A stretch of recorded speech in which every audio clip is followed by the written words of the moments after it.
ลมไทยลมละยิงเป่าเมื่อกี้นี่ยิงเสตฟังครับระยะ86 ลาทุกคนมาจิมายิงกลุ่ม100 เมตรแต่ว่า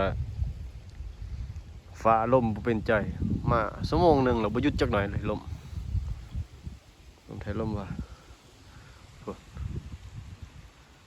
เลยลองยิง86 ลาเบิ่งยิงแล้วก็เพื่อลมนิดหน่อยหนึง